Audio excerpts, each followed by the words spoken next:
Welcome to all of you. आज हम बात करेंगे कक्षा 12वीं संशोधित प्रश्न बैंक पर आधारित टेस्ट एवं अभ्यास कार्य चैप्टर 6 का संपूर्ण हल आदर्श आंसर के साथ।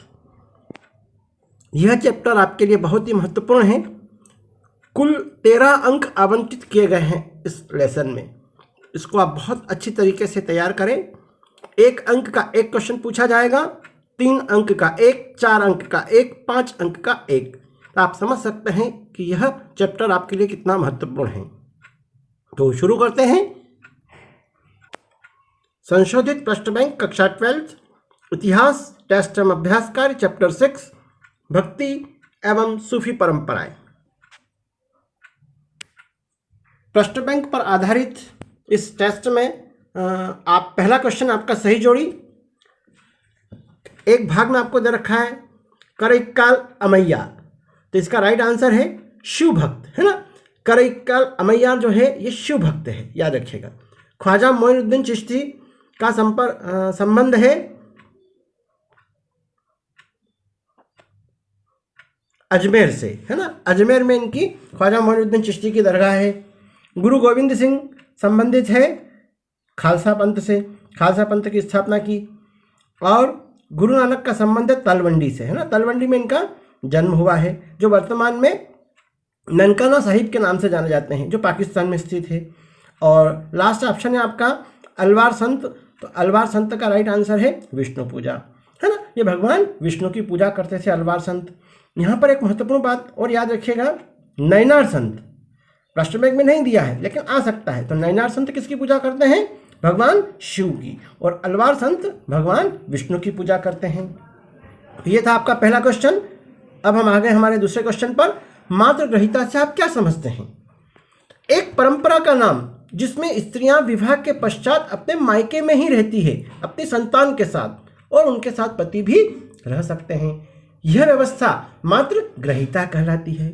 ओके, नेक्स्ट क्वेश्चन है आपका, शेख निजामुद्दीन औलिया के बारे में आप क्या जानते हैं? बिल्कुल, आपका अर्धवार्षिक परीक्षा में भी यह प्रश्न आया था, एग्जाम की दृष्टि से महत्वपूर्ण है। शेख निजामुद्दीन औलिया 14वीं शताब्दी के प्रसिद्ध मुस्लिम संत माने जाते हैं, है ना। प्रसिद्ध मुस्लिम संत है ये। इन्होंने कई खानखाहों की स्थापना की। अब खानखाहों का तात्पर्य होता है आश्रम, कोष्टक में आपको लिखा हुआ भी है। तो इन्होंने कई खानखाहों की स्थापना की जहाँ सूफी संत धर्म के साथ साथ लोगों के लिए उपदेश भी देते थे और जाति पाति का विरोध करते थे, है ना।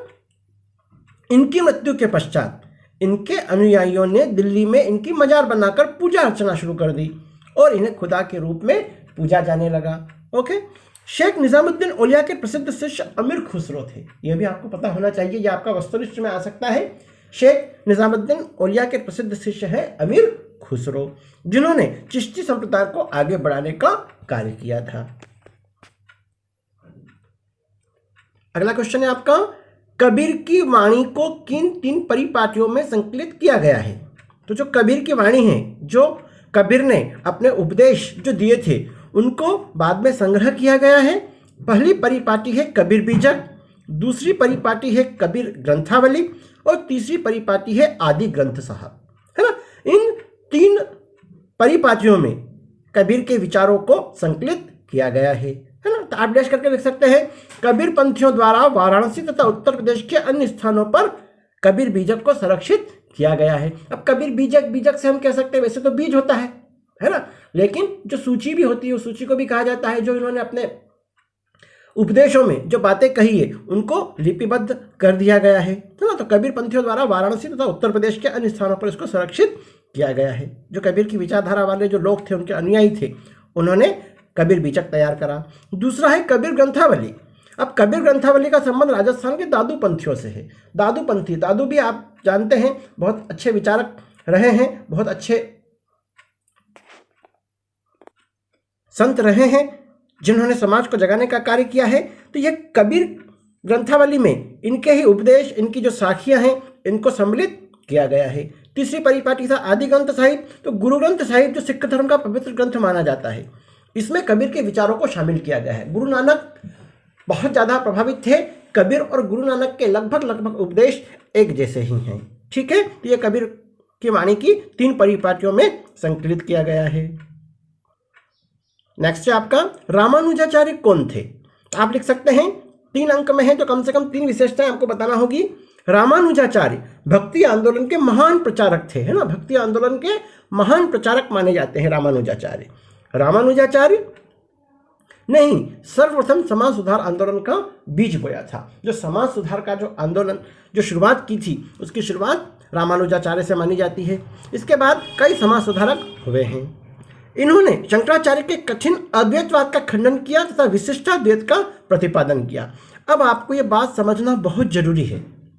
शंकराचार्य का कठिन अद्वैतवाद, आप सब जानते हैं भक्ति आंदोलन के जो शुरुआत जो की थी वह शंकराचार्य के द्वारा की गई थी। शंकराचार्य ने 4 पीठ भी स्थापित किए थे। अब आपको ये समझना बहुत जरूरी है अद्वैतवाद क्या है और विशिष्टाद्वैत क्या है। तो फीडबैक में आप देख पा रहे हैं शंकराचार्य का मानना था कि संसार में ब्रह्मा ही सत्य है और जगत मिथ्या है। मतलब ये जो संसार है ये संसार ब्रह्मा के द्वारा निर्मित है और जगत मिथ्या है, और ये जो जगत है जगत मिथ्या है। ओके, तो संसार में ब्रह्मा ही सत्य है, जगत मिथ्या है। जीव और ब्रह्मा अलग नहीं है, जीव और ब्रह्मा में कोई भेद नहीं है। अब विशिष्टाद्वैतवाद, अब आचार्य रामानुजाचार्य ने इसका एक अलग सिद्धांत दिया था। जीवात्मा, जगत और जीवात्मा दोनों कार्यतः ब्रह्मा से भिन्न है, फिर भी ब्रह्मा से ही उद्भूत है। उनका यह मानना था रामानुजाचार्य का कि ये जो जगत का निर्माण हुआ है ये जगत का निर्माण भी ब्रह्मा द्वारा ही हुआ है। अर्थात जैसे कि सूर्य होता है और किरणों का सूर्य से ही संबंध होता है, अतः ब्रह्मा एक होने पर भी अनेक है। इस सिद्धांत में आदि शंकराचार्य के मायावाद का खंडन किया है। जो जगत को मिथ्या बताया है तो रामानुजाचार्य ने कहा कि जगत भी मिथ्या नहीं है ना। वैसे फीडबैक में आपको समझने के लिए दिया है, आपको तो एग्जाम में बस ये ऊपर के 3 बिंदु ही लिख देना है ना। डायरेक्ट कठिन अद्वैतवाद का खंडन किया, विशिष्टाद्वैत का प्रतिपादन किया। अब इसकी व्याख्या करने की जरूरत नहीं है, ये सिर्फ आपको समझाने के लिए यहाँ पर फीडबैक में आंसर दिया गया है। तो ये 3 अंक के कुछ महत्वपूर्ण क्वेश्चन हमने हल किए हैं। अब 5 अंक के क्वेश्चन इसके अंदर दे रखे हैं और 4 अंक के भी हम देखेंगे। फिलहाल 5 अंक का क्वेश्चन आपको दिखाई दे रहा है। गुरु नानक की शिक्षाओं का वर्णन कीजिए। गुरु नानक, तो गुरु नानक के अनुसार ईश्वर एक है और उनके समान कोई दूसरी शक्ति नहीं हो सकती। मतलब अधिकांश जो धर्म गुरु हुए हैं, जो अलग अलग धर्मों के संस्थापक हुए हैं, उन सबका मानना है कि ईश्वर एक ही है। और आप सब जानते हैं गुरु नानक ने सिख धर्म की स्थापना की थी। तो गुरु नानक के अनुसार ईश्वर एक है और उनके समान कोई दूसरी शक्ति नहीं हो सकती।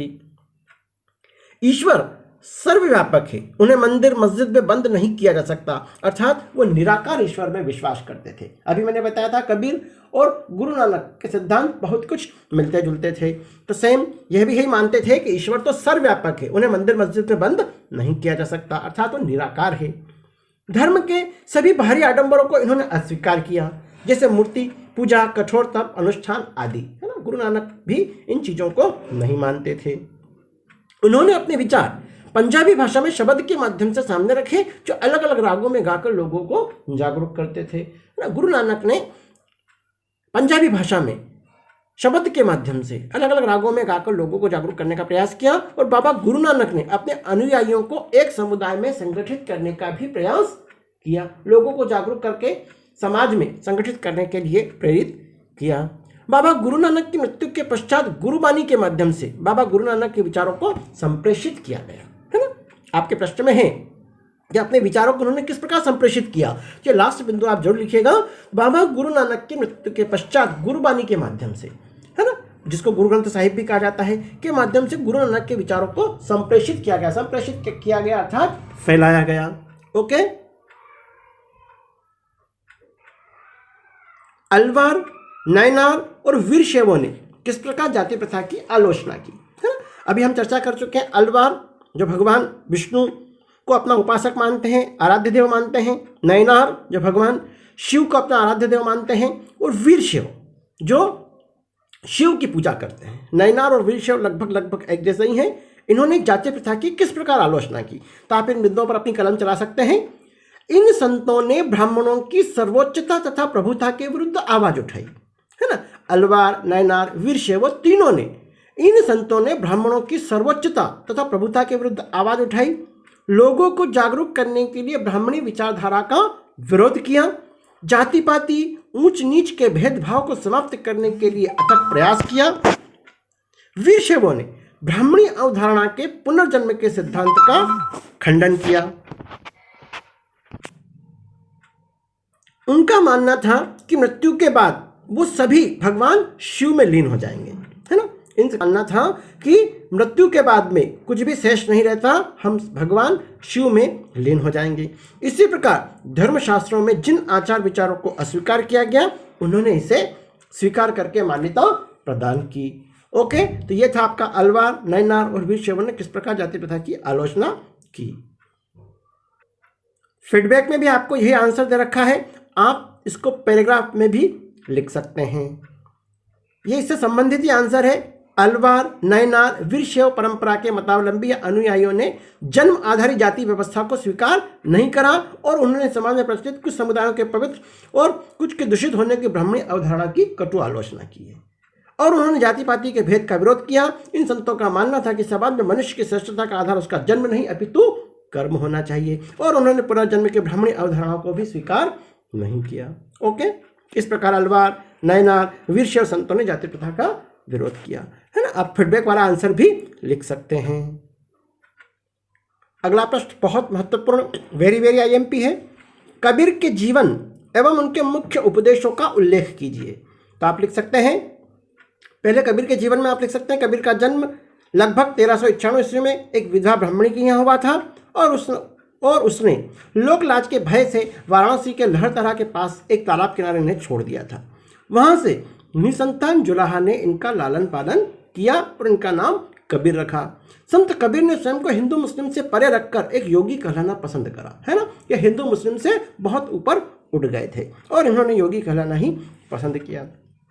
अब आप इतना लंबा नहीं लिख सकते हैं, तो आप लिख सकते हैं कबीर का जन्म एक विधवा ब्राह्मणी के यहाँ हुआ था और इनकी परवरिश एक जुलाहा परिवार ने की थी और कबीर स्वयं को हिंदू मुस्लिम से परे रखकर योगी कहलाना पसंद करते थे। अब उनके उपदेश लिखना है आपको, तो 4 उपदेश, आप परिचय का 1 नंबर आ जाएगा और 4 अंक आपके उपदेशों के आ जाएंगे। तो आप बिंदु बना सकते हैं।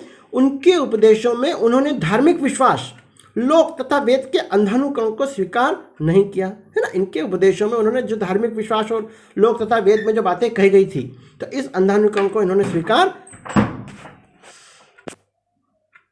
उनका मानना था कि यदि विचार शुद्ध एवं पवित्र नहीं है तो धर्म भी पवित्र नहीं हो सकता। उन्होंने विचारों की शुद्धता पर ज्यादा जोर दिया है। उन्होंने हिंदुओं की मूर्ति पूजा तथा नित्य स्नान आदि को व्यर्थ बताया। हिंदुओं के लिए उन्होंने कहा है, पाहन पूजे तो हरि मिले, तो मैं पूजू पहाड़, ताते है चाकी भली, पीस खाए संसार। अर्थात पत्थर पूजने से यदि भगवान मिल जाता तो मैं पूरे के पूरे पहाड़ों की पूजा करना शुरू कर दूं।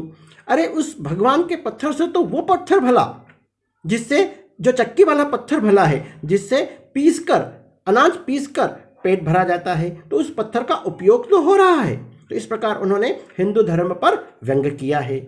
इसी प्रकार उन्होंने मुसलमानों के नमाज पढ़ने के ढंग तथा हज यात्रा पर भी व्यंग्य करते हुए कहा है, काकर पाथर जोरी के मस्जिद लई चुनाए, ता ऊपर मुल्ला बांग दे, क्या भरा हुआ खुदाए।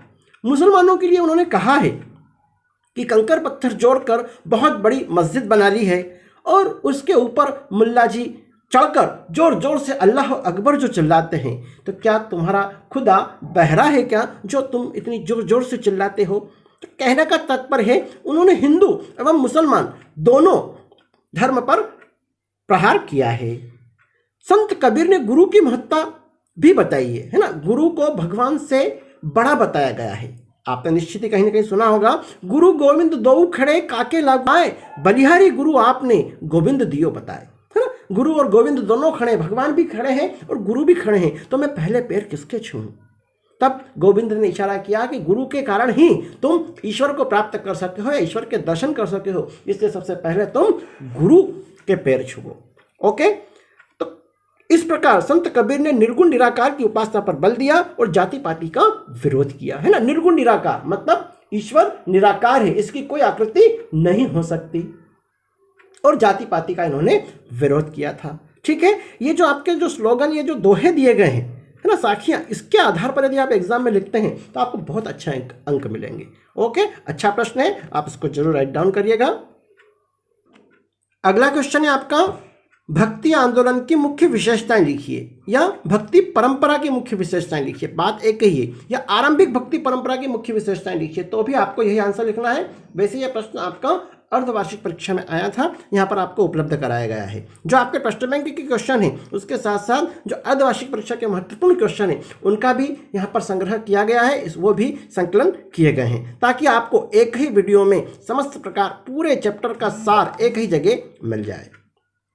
तो भक्ति आंदोलन की मुख्य विशेषता में आप लिख सकते हैं, आडंबरों की उपेक्षा, सच्ची भक्ति पर बल, एकेश्वरवाद में आस्था, जाति प्रथा का विरोध, हृदय की स्वच्छता पर बल। ओके,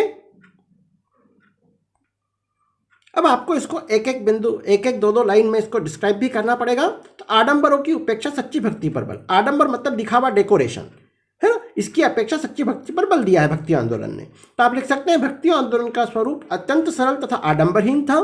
इसमें परंपरागत चले आ रहे अंधविश्वासों तथा कर्मकांडों को तनिक भी स्थान नहीं दिया गया, है ना। जो कर्मकांड और जो अंधविश्वास जो जुड़ गए थे उसके ऊपर उठने को कहा गया। एकेश्वरवाद में आस्था, भक्ति आंदोलन का सबसे महत्वपूर्ण कारण था एकेश्वरवाद। जो भी प्रणेता रहे हैं, जो भी संत रहे हैं, उन सब संतों ने एकेश्वरवाद में आस्था जतलाई, अर्थात एक ही ईश्वर है। ओके, एक ही ईश्वर को मानना चाहिए, ऐसा एकेश्वरवाद में आस्था के रूप में बताया गया है। तो संसार में सर्वशक्तिमान और सर्वोपरि ईश्वर एक ही है, जो राम और कृष्ण में कोई भेद नहीं करता। आप उनको राम कह दो या कृष्ण कह दो, है ना, एक ही है दोनों। जाति प्रथा का विरोध, भक्ति आंदोलन के प्रणेताओं ने जातिवाद और वर्गवाद का विरोध किया। उनकी दृष्टि में न ऊंचा है न कोई नीचा है। ओके, हृदय की स्वच्छता पर बल, भक्ति आंदोलन के संतों का यह भी मत था कि स्वच्छ हृदय के द्वारा ही ईश्वर को प्राप्त किया जा सकता है। कलुषित हृदय द्वारा कभी भी ईश्वर को प्राप्त नहीं किया जा सकता। कलुषित हृदय मतलब दिल में मेल भरा हुआ है या कुछ खराब हृदय में मतलब खराब विचार आ रहे हैं, तो आप ईश्वर को प्राप्त नहीं कर सकते। अगला है, चिश्ती सिलसिला के बारे में आप क्या जानते हैं, संक्षेप में लिखिए। अब सिलसिला आपको पता होना चाहिए। सिलसिला का शाब्दिक अर्थ जंजीर भी होता है, या जंजीर का अर्थ होता है जोड़ना। ओके, तो यहाँ पर हम कह सकते हैं चिश्ती सिलसिला। तो 12वीं शताब्दी के अंत में भारत आने वाले सूफी समुदायों में चिश्ती सबसे अधिक प्रभावशाली थे, और शेख मोइनुद्दीन चिश्ती को भारत में चिश्ती संप्रदाय का प्रवर्तक माना जाता है। ये आप जरूर याद रखिएगा, भारत में चिश्ती संप्रदाय के प्रवर्तक किसे माने जाते हैं, तो शेख मोइनुद्दीन चिश्ती को माना जाता है। वैसे चिश्ती सिलसिला के जो मूल प्रवर्तक है वो ख्वाजा अब्बू अब्दुल्ला है ना, लेकिन भारत में इसको लाने का श्रेय जाता है शेख मोइनुद्दीन चिश्ती को। इन्होंने अपने अनुयायियों को जगाने का प्रयास किया। इनकी मृत्यु के पश्चात इनकी दरगाह अजमेर में स्थापित कर दी गई, है ना। शेख मोइनुद्दीन चिश्ती की दरगाह अजमेर में स्थापित कर दी गई, जो ख्वाजा मोइनुद्दीन चिश्ती की दरगाह के नाम से प्रसिद्ध है, जिन्हें गरीब नवाज के नाम से भी जाना जाता है ना, गरीब नवाज भी कहा जाता है। चिश्ती सिलसिला के कई उपदेशक रहे हैं, जिनमें प्रमुख रूप से शेख मोइनुद्दीन चिश्ती, ख्वाजा कुतुबुद्दीन बख्तियार काकी, शेख निजामुद्दीन औलिया आदि, जिन्होंने भारत में चिश्ती सिलसिला को मजबूती प्रदान की। इस प्रकार आप चिश्ती सिलसिला के बारे में इतने लिख दीजिएगा, 4 बिंदु पर्याप्त है। अगला प्रश्न है आपका, बेशरिया एवं बाशरिया सूफी परंपरा के बीच एक रूपता और अंतर को स्पष्ट कीजिए, है ना। अब बेशरिया बाशरिया क्या है, इन दोनों के बीच एक रूपता समानता बताना है और अंतर भी बताना है। इससे थोड़ा सा यह आपका प्रश्न थोड़ा बड़ा जा रहा है, कोई प्रॉब्लम नहीं है, आप एक बार देख लीजिएगा, एक बार पढ़ने के बाद ही शायद आपको याद हो जाएगा। पहले आपको बेशरिया का अर्थ बताना है। बेशरिया का अर्थ होता है इस्लाम के कानून को न मानना, है ना। शरिया जो इनका कानून होता है, तो शरिया के कानून को न मानना, वो कौन हुए, बेशरिया। और बाशरिया का अर्थ होता है इस्लाम के कानून को मानना, है ना। ये यहाँ पर क्लियर कर लीजिएगा, कंफ्यूजन नहीं होना चाहिए। बेशरिया जो इस्लाम के कानून को नहीं मानता है, बाशरिया जो इस्लाम के कानून को मानता है। पहले हमने अर्थ बता दिया। अब बेशरिया और बाशरिया सूफी परंपरा के बीच एक रूपता, क्या क्या एक रूपता है, 3 एक रूपता बता रखी है यहाँ पर। दोनों ही सिलसिले गुरु तथा पीर को बहुत महत्व देते थे। दोनों ही सिलसिले गुरु तथा पीर को बहुत महत्व देते थे। पीर आप सब जानते हैं, जो इनके गुरु ही होते थे, जो संत होते थे, है ना, वो धीरे धीरे जब वो मर जाते थे तो वो पीर हो जाते, उनकी दरगाह बना दी जाती थी और दरगाह पर पूजा अर्चना शुरू करते थे, तो इसको पीर कहा जाता था, है ना। तो दोनों ही सिलसिले एक ईश्वरवाद के सिद्धांत को मानते थे, एक ही ईश्वर में विश्वास करते थे। दोनों इबादत अर्थात उपासना पर बल देते थे, है ना, भगवान की उपासना पर यह बल देते थे या इबादत पर बल देते थे। अब बेशरिया और बाशरिया सूफी परंपरा के बीच अंतर भी है, तो अंतर भी एग्जाम में पूछा जा सकता है। अर्धवार्षिक परीक्षा में प्रश्न आया था, तो आप इसको जरूर तैयार करिएगा। बाशरिया इस्लामी कानून का पालन करते हैं, जबकि बेशरिया शरिया का पालन नहीं करते हैं। ये जस्ट इसका विपरीत हो गया है ना, दोनों में अंतर हो गया। जो इनकी परिभाषा थी ना, यही परिभाषा इनके अंतर में लिख देंगे हम।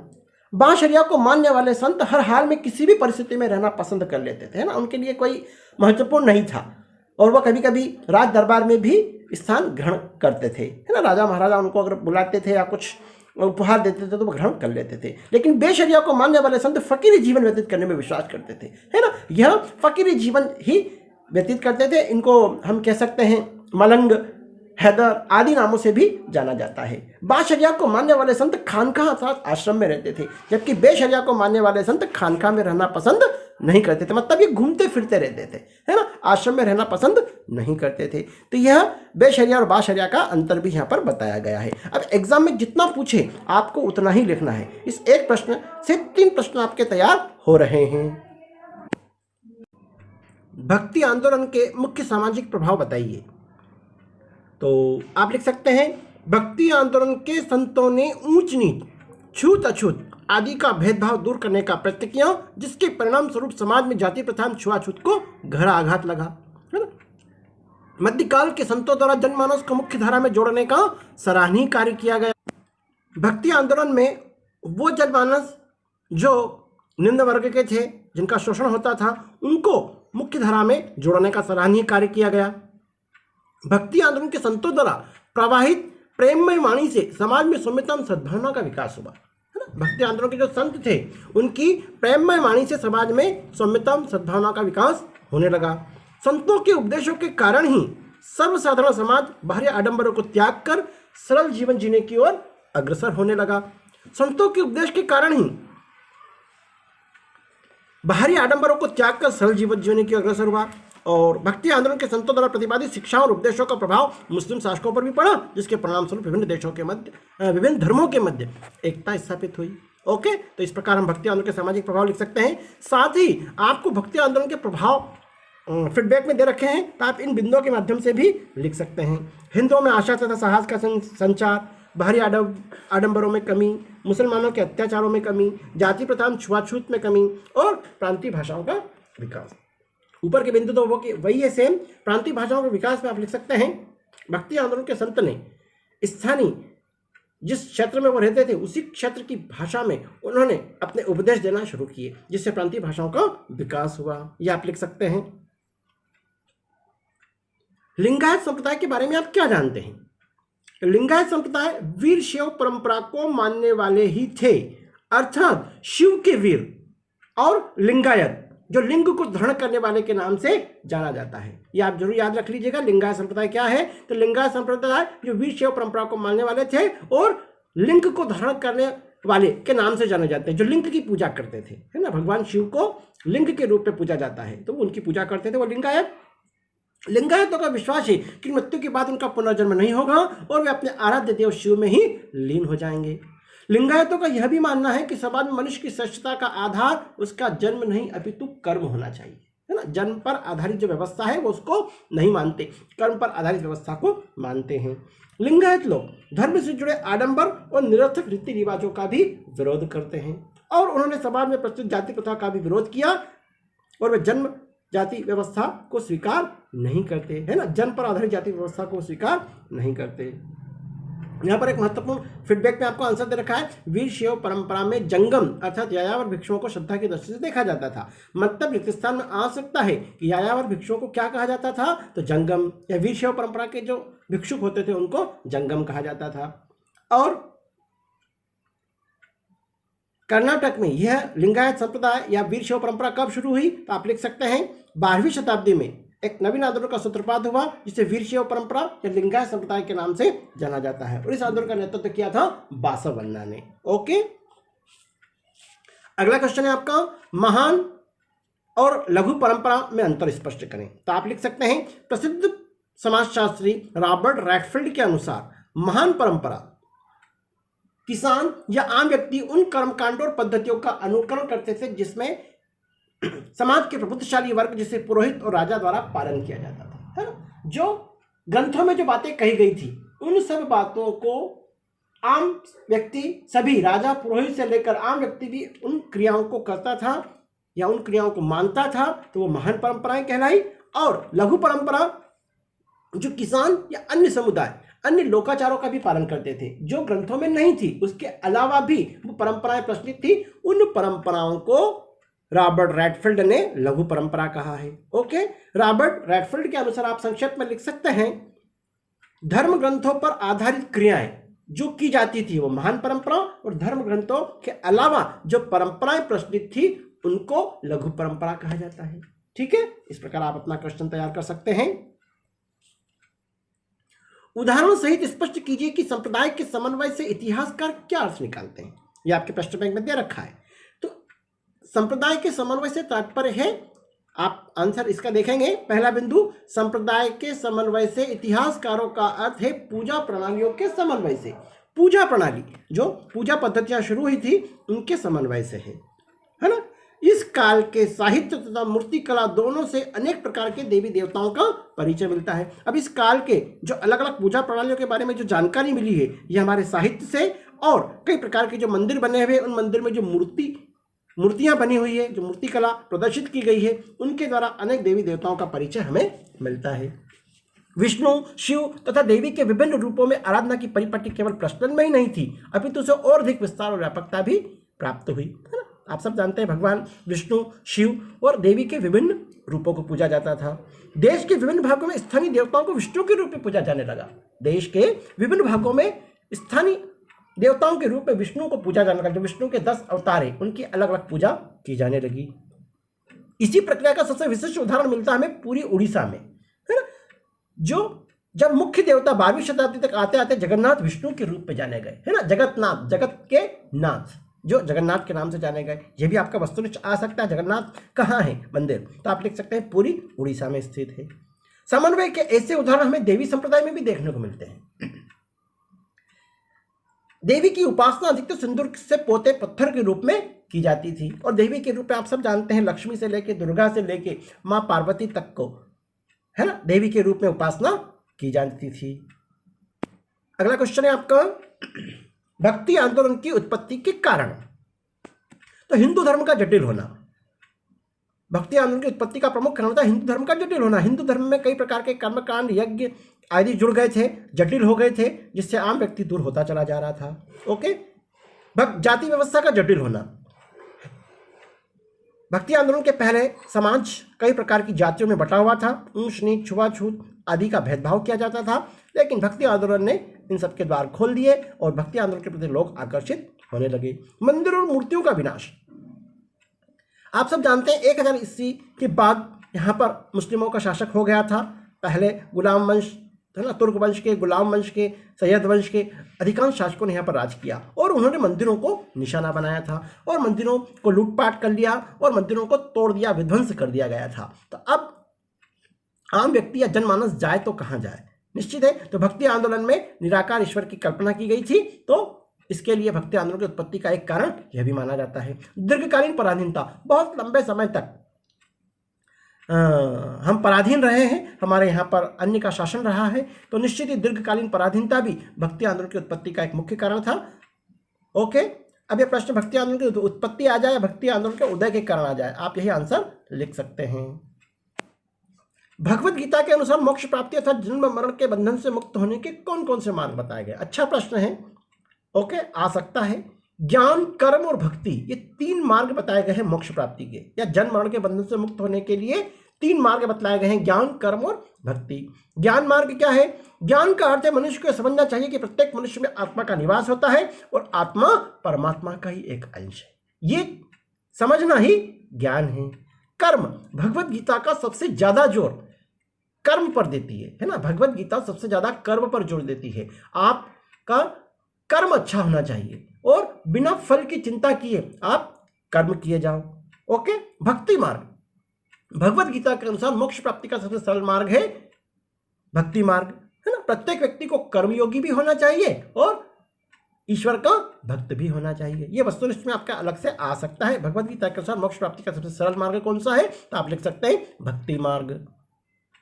अगला क्वेश्चन था आपका, क्यों और किस तरह शासकों ने नैनार और सूफी संतों से अपने संबंध बनाने का प्रयास किया। यहां पर आपको यह टेस्ट और अभ्यास कार्य में अभ्यास कार्य के अंतर्गत यह क्वेश्चन उपलब्ध करवाया गया है। यह आपके प्रश्न बैंक में दे रखा है, संभावित क्वेश्चन है, तो आप इसका भी आंसर अवलोकन कर लीजिएगा। दक्षिण और उत्तर भारत में नैनार और सूफी संतों का समाज पर बहुत ज्यादा प्रभाव था।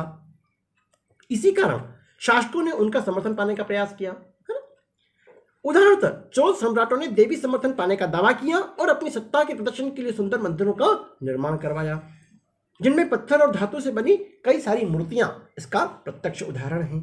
945 ईस्वी में एक अभिलेख से यह भी पता चलता है कि चोल सम्राट परांतक प्रथम ने संत कवि अप्पार सबद्दर और सुंदरार की धातु की मूर्तियां शिव मंदिर में स्थापित करवाई थी। ओके। इसके अलावा सूफी संत सामंत सत्ता से दूर रहना पसंद करते थे। कई शासक उन्हें उपहार स्वरूप धन देते थे तो वह गरीबों में बांट देते थे। शासक वर्ग इनकी लोकप्रियता समाज में इनके किए गए कार्य से काफी प्रभावित थे और वो भी उनसे समर्थन हासिल करना चाहते थे। तो उक्त वर्णन के आधार पर हम कह सकते हैं कि शासक नैनार और सूफी संतों से संबंध बनाने का प्रयास करते थे। अब हम आ गए हमारा अंतिम क्वेश्चन टेस्ट और अभ्यास कार्य के, जो आपके प्रश्न बैंक में दे रखा है। इस्लाम धर्म की उन विशेषताओं का वर्णन कीजिए जिनकी मदद से यह धर्म समूचे उपमहाद्वीप में फैल गया। तो आप लिख सकते हैं, इस्लाम के आगमन के बाद जो परिवर्तन हुए वह शासक वर्ग तक ही सीमित नहीं थे, इससे आम व्यक्ति भी प्रभावित हुआ। जिन्होंने इस्लाम धर्म कबूल किया उन्होंने सैद्धांतिक रूप से इनकी 5 मुख्य बातें मानी। आप सब जानते हैं, कक्षा 11वीं में आपने इस्लाम का उदय एवं विस्तार लेसन में इस्लाम धर्म के कर्तव्य आपने पढ़े होंगे, तो वही यहाँ पर रिपीट किए गए हैं। इन्हीं कर्तव्यों के कारण यह धर्म आज काफी फैला है। अल्लाह एकमात्र ईश्वर है, पैगंबर मोहम्मद उसके प्रतिनिधि हैं। दिन में 5 बार नमाज पढ़ना चाहिए, जकात अर्थात दान देना चाहिए। रमजान के महीने में प्रत्येक मुसलमान को रोजा रखना चाहिए और अपने जीवन काल में हर मुसलमान को एक बार हज यात्रा मक्का जरूर जाना चाहिए।